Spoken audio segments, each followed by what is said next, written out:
and Marina had a second child on the way. Due to Oswald's poor job record and references, he had difficulty in finding work.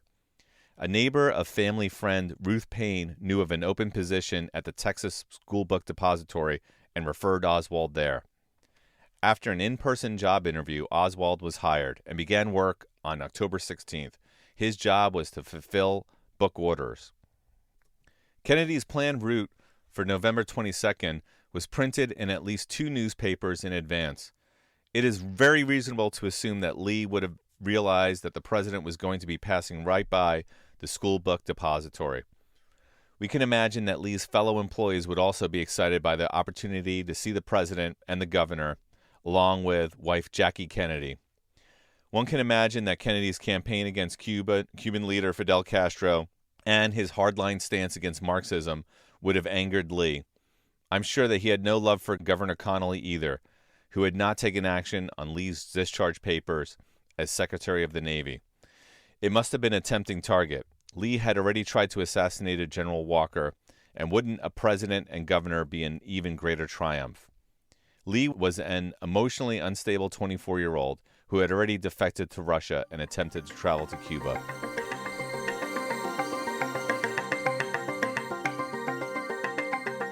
How did Lee Harvey Oswald transport his guns to the school book depository? On November 21st, 1963, one night before the president's planned visit to Dallas, Lee asked a friend, Buell Frazier, for a ride back to Lee's home in Irving, Texas, to ostensibly pick up some curtain rods. This was an unusual request because Lee usually stayed at a rooming house in Dallas during the week. After spending the night with his family, Lee was seen the next morning, the 22nd, carrying a heavy brown bag towards Buell's car. The two drove to work that morning. Lee's rifle, normally kept in the Irving house's garage, was missing. The FBI later demonstrated that the rifle could be broken down and reassembled quickly, using a 10-cent coin. The best theory that we have is that Lee was not carrying curtain rods in the large paper bag, but the rifle he used in the assassination. His landlady in Dallas affirmed that Lee would not need curtain rods for his room, as the room he rented was decorated with a curtain and rods already, making Lee's story less plausible. Not everyone agrees that Lee was the sole shooter, however. Based on a film made by dressmaker Abraham Zapruder on a 35mm Smith & Howell movie camera, JFK's head appears to snap back, possibly indicating that the bullet entered from another angle and thus gave rise to the theory of a second shooter, who fired a 4th shot from the grassy knoll in Dealey Plaza. Based on analysis conducted by Mark Weiss and Ernest Ashkenazi, computer scientists from Queens College of the City University of New York, of a dictabelt recording of a Dallas police radio channel, Weiss and Ashkenazi determined that there was a 95% chance of a second shooter who fired from the grassy knoll on Dealey Plaza.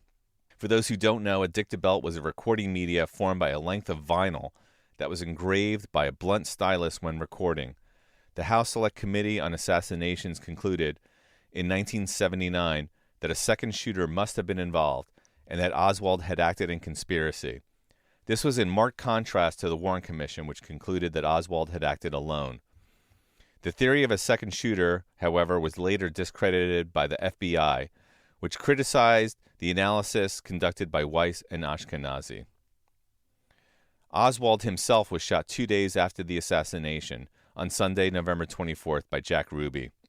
Ruby was a shady, violent, and unpredictable nightclub owner who shot Oswald when he was being transported from Dallas Police Headquarters to the county jail. The shooting was captured by photographer Bob Jackson. Ruby said that he killed Oswald to save the First Lady from having to sit through a trial. Ruby was found guilty of murdering Oswald and sentenced to death. However, he died of a pulmonary embolism while appealing his conviction. Ruby was known at the time by police to run prostitution, narcotics, illegal gambling out of his nightclubs, and he had ties to organized crime. In 2018, the CIA released a file written in 1975 stating that the CIA misled the FBI and the Warren Commission regarding CIA files. The CIA claimed that an attempt to assassinate Fidel Castro may have backfired against President Kennedy. Other revelations by the CIA include that they misled the FBI and the Warren Commission about intelligence gathered on Oswald, and that the FBI misled the commission about Jack Ruby being a potential criminal informant. The acts alone in this case are sufficient to spawn a multitude of conspiracy theories, let alone conflicting conclusion by the HSCA and FBI about the number of shooters and the number of shots fired. The fact that the FBI did not conduct their analysis on the tape to determine whether a second shooter had fired leaves enough doubt for skeptical minds to speculate that the FBI is part of a cover-up. In conclusion, the lack of transparency and information regarding investigations into the JFK assassination revealed the extent of the lawlessness of the FBI and CIA. The fact that these organizations often operated in secrecy, withheld information from each other, deliberately attempted to mislead Senate and House investigations, has created deep and long-lasting distrust of the governmental organizations involved. Movies such as Oliver Stone's JFK and 1998's Enemy of the State exemplify how distrust of governmental organizations has seeped into the psyche of everyday Americans and pop culture. The fact that the CIA and FBI have engaged in illegal activities that have deprived Americans of their inalienable rights justifies a lack of trust in these organizations, and in fact increases the need for transparency and accountability that is still lacking today. Thank you for listening to The Paul Christopher Show. For feedback, you can tweet me at Christopher Show, Kristoffer,